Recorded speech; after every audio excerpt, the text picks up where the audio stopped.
Bismillahirrahmanirrahim. Assalamualaikum warahmatullahi wabarakatuh. Alhamdulillah, salatu wassalamu ala rasulillah, amma ba'da.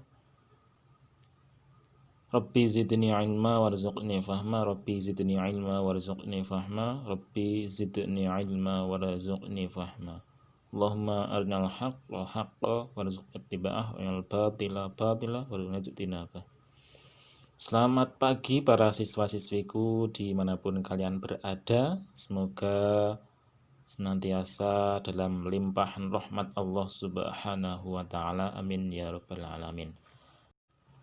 Pada pertemuan sebelumnya kita sudah membahas tentang unsur-unsur yang ada dalam proses peradilan Islam, yaitu tentang hakim dan juga saksi. Nah, hari ini kita akan lanjutkan dengan 3 unsur sisanya, yaitu ada penggugat, tergugat, kemudian barang bukti, dan juga sumpah. Ya, masuk kepada unsur yang ketiga, yaitu penggugat.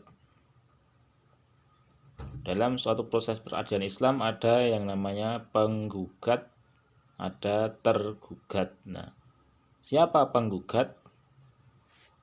Penggugat adalah orang yang mengajukan gugatan karena merasa dirugikan oleh pihak tergugat. Biasanya materi yang dipersoalkan oleh kedua belah pihak yang terlibat perkara dalam suatu proses peradilan itu disebut dengan gugatan. Makanya orangnya yang menggugat disebut dengan penggugat. Nah, penggugat ini dalam mengajukan gugatannya atau menuduh tergugat ini harus disertai dengan bukti-bukti yang akurat dan juga saksi-saksi yang adil, atau kalau tidak ada saksi ya dia harus melakukan sumpah. Nah, bagaimana proses pengajuan gugatan atau syarat-syarat dalam mengajukan gugatan oleh si penggugat? Yang pertama adalah gugatan ini disampaikan secara tertulis yang ditujukan ke pengadilan dan ditandatangani oleh penggugat. Kemudian dalam laporannya itu, penggugat harus menguraikan dengan jelas dan rinci permasalahan dan alasan-alasan dia melakukan gugatan. Kemudian tuntutan harus sesuai dengan kejadian perkara, tidak dilebih-lebihkan. Harus sesuai dengan fakta-fakta.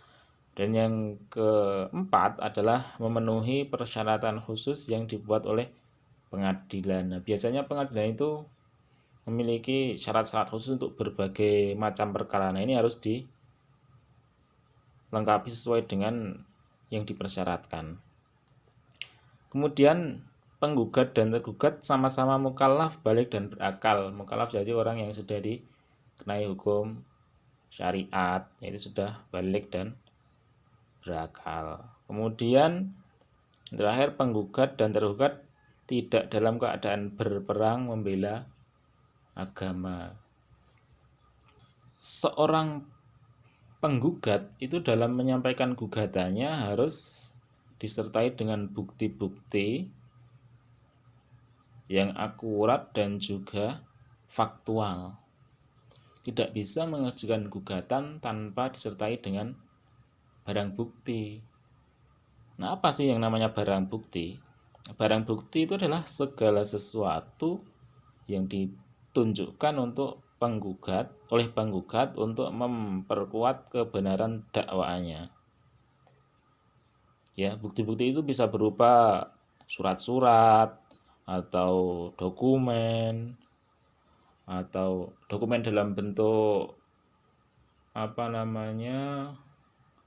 administrasi, atau bisa juga adalah dokumen-dokumen seperti kalau zaman sekarang ya ada video ya dan sebagainya. Nah, itu barang bukti itu digunakan untuk memperjelas masalah atau memperkuat tuduhan kepada terdakwa. Ya, tadi kita bahas tentang penggugat, orang yang menggugat. Nah, ini kita masuk kepada tergugat, yaitu orang yang dituntut untuk mengembalikan keadilan berkaitan dengan hak-hak orang lain atau dituntut untuk mempertanggungjawabkan kesalahan atas dakwaan pihak lain di pengadilan. Jadi bahasa mudahnya tergugat itu adalah orang yang dituduh bersalah. Kalau tadi penggugat adalah orang yang menuduh. Ya, dalam bahasa peradilan, tergugat ini sering disebut dengan terdakwa atau tertuduh. Ada satu prinsip atau dasar yang harus melekat pada tergugat, yaitu Rasulullah SAW bersabda, ambillah yang mencukupimu, khudhi ma yakfik. Jadi tidak boleh seorang hakim ataupun sebelumnya penuduh itu mengajukan gugatan yang berlebihan kepada tergugat. Jadi ya sesuai dengan kesalahan yang diperbuat aja, kesalahannya apa, kemudian hukuman yang sesuai seperti apa. Jadi secukupnya. Ini berkaitan dengan kisah Rasulullah SAW yang diceritakan dari suatu peristiwa, yaitu pengaduan istri Abu Sufyan pada Rasulullah, yang mana istrinya ini mengadu bahwa Abu Sufyan ini, sang suami ini, tidak mencukupi kebutuhan lahiriah istrinya. Maka Rasulullah itu menyuruh kepada istrinya untuk mengambil uang, gampangannya ya, untuk mengambil uang yang dimiliki Abu Sufyan tanpa sepengetahuannya dengan secukupnya, tidak boleh berlebihan. Artinya secukupnya yang mencukupimu untuk kebutuhan hari-harimu. Nah, ini adalah dasar dari hukuman itu untuk tergugat. Tidak boleh melebihi apa yang sewajarnya, jadi sesuai dengan yang mencukupi saja. Dalam prosesnya, dalam suatu proses peradilan itu kadang ada terdakwa yang tidak hadir atau tidak bisa hadir di dalam persidangan. Nah, untuk masalah ini perlu dicari dahulu apa penyebab si terdakwa ini atau tertuduh ini tidak hadir dalam persidangan. Nah, setidaknya ada dua pendapat yang memperbolehkan dan tidak memperbolehkan. Pendapat pertama adalah dari Imam Hanafi. Ya, jika terdakwa tidak mau hadir karena membangkang atau tidak hadir tapi menerima apapun keputusan hakim, maka di sini hakim boleh memutuskan perkaranya dengan cara first take atau in absentia. Yaitu maksudnya terdakwa tidak hadir itu bisa diputus perkaranya dan dianggap sah keputusan hakimnya. Tetapi pendapat yang kedua menurut Imam Syafi'i ini tidak boleh memutuskan perkara dengan cara-cara first take atau in absentia ini. Jadi ada dua pendapat di mana keduanya ini sama-sama bisa dilaksanakan.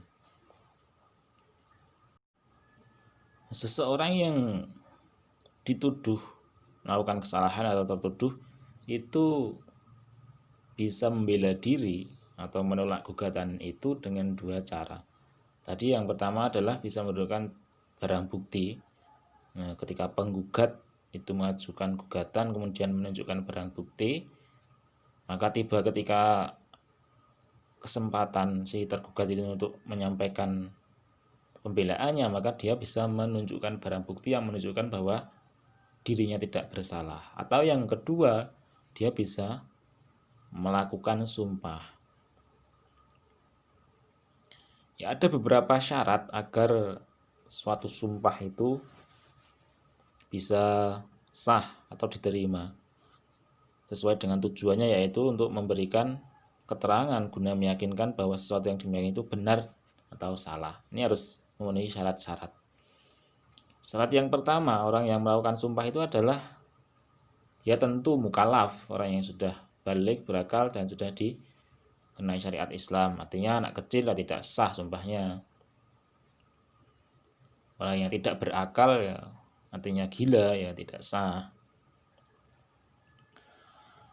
Kemudian tidak terpaksa, sumpahnya dilakukan dengan kesadaran diri, tidak dipaksa atau diintimidasi bahasanya. Kemudian sumpahnya disengaja. Disengaja artinya ya sumpah itu dilakukan dalam keadaan sadar dan menyadari sepenuhnya apa yang dia ucapkan dalam sumpah itu. Kemudian yang terakhir kaitannya dengan syarat sumpah, yaitu dalam kalimat sumpahnya harus menggunakan kata demi Allah, baik wallahi, billahi atau tallahi. Nah, jadi itu unsurnya. Yang terakhir adalah barang bukti dan juga sumpah yang selalu melekat.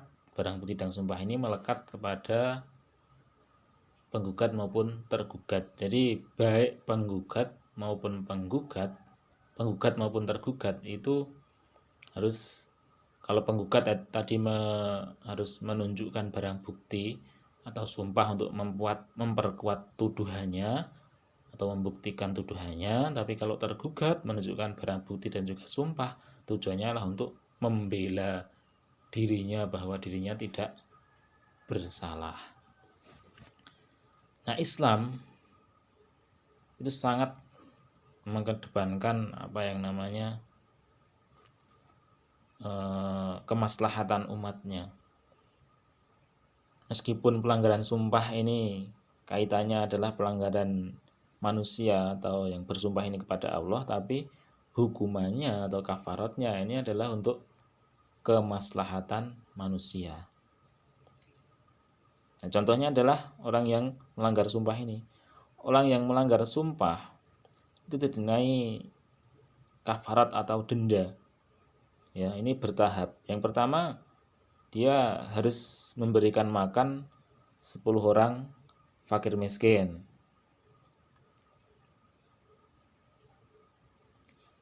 Ya, ukurannya adalah masing-masing itu 3/4 liter ya. 3/4 liter dari makanan pokok. Kalau di kita beras ya beras, jagung ya jagung, seperti itu. Jadi 10 kali 3/4, nah dihitung ya. Kemudian jika ini tidak mampu, maka masuk ke tahap yang kedua, itu memberikan 10 orang pakaian pada orang miskin ya. Jika ini tidak mampu, maka yang ketiga adalah puasa selama 3 hari berturut-turut sebagai bentuk kafarat. Jadi itu pelanggaran sumpah itu memiliki konsekuensi, yaitu melaksanakan kafarat. Pun kafaratnya itu bisa memilih sesuai dengan kemampuannya, bisa dengan memberikan makan 10 orang fakir miskin, atau bisa memberikan 10 orang itu pakaian yang pantas orang miskin kepadanya maksudnya. Kemudian yang ketiga adalah puasa selama 3 hari berturut-turut. Nah, setelah kita mempelajari dari bagian pertama kemarin tentang hakim, kemudian tentang saksi, nah hari ini kita belajar tentang penggugat, tergugat, dan juga barang bukti dan juga sumpah. Kita bisa mengambil hikmah. Apa sih hikmah dari adanya peradilan ini? Nah, kita bisa membayangkan bagaimana jika tidak ada peradilan. Nah, tentu orang yang kuat akan selalu menang dan orang yang lemah akan selalu terzolimi atau dirugikan. Nah, makanya dengan adanya peradilan Islam ini, salah satunya yang pertama hikmahnya adalah terwujudnya masyarakat yang bersih. Nah, bisa dilihat ya, ketika peradilan itu berjalan dengan semestinya, maka kecenderungan masyarakat itu akan bertindak lebih hati-hati, tidak merugikan orang lain. Nah, tentu di sini masyarakatnya menjadi masyarakat yang tertib, yang disiplin. Kemudian yang kedua, aparatur pemerintah yang bersih dan berwibawa dapat terwujud di tengah-tengah masyarakat yang bersih. Nah, ketika masyarakatnya sudah bersih, sudah disiplin, tertib, tidak melakukan pelanggaran-pelanggaran, maka otomatis aparatur pemerintah juga bisa bersih. Berbeda ketika banyak sekali kasus, nah ini peluang juga untuk aparatur pemerintah ini untuk melakukan hal-hal yang tidak semestinya karena ada kesempatan di situ, misalnya ada suap dan sebagainya. Itu disebabkan oleh masyarakat yang tidak bersih pula. Tapi kalau masyarakat yang sudah bersih, tertib, nah tentu peluang untuk melakukan itu bagi aparatur sipil sangat kecil kemungkinannya. Kemudian yang paling utama hikmahnya adalah terwujudnya keadilan bagi seluruh rakyat, seluruh manusia. Artinya ketika ada suatu proses orang yang bersalah itu dihukum sesuai dengan kesalahannya, maka tidak ada lagi dominasi dari orang-orang yang kuat terhadap orang-orang yang lemah. Artinya keadilan di situ bisa ditegakkan. Oke, jadi itu pembahasan tentang peradilan Islam yang sudah kita bahas dari pertemuan kemarin dan pertemuan hari ini. Pak Guru mengingatkan kepada para siswa-siswi sekalian agar tidak sebatas membaca modul dan juga mendengarkan pembahasan dari Pak Guru, tapi juga membaca buku-buku yang lainnya. Banyak sekali buku yang sudah dibagikan, baik dari perpus yang sudah kalian ambil maupun dari buku elektronik yang sudah dibagikan di menu bahan ajar. Silahkan diakses dan juga dipelajari lagi. Untuk hari ini kita cukupkan, kurang dan lebihnya mohon maaf. Wallahul muwaffiq. Assalamualaikum warahmatullahi wabarakatuh.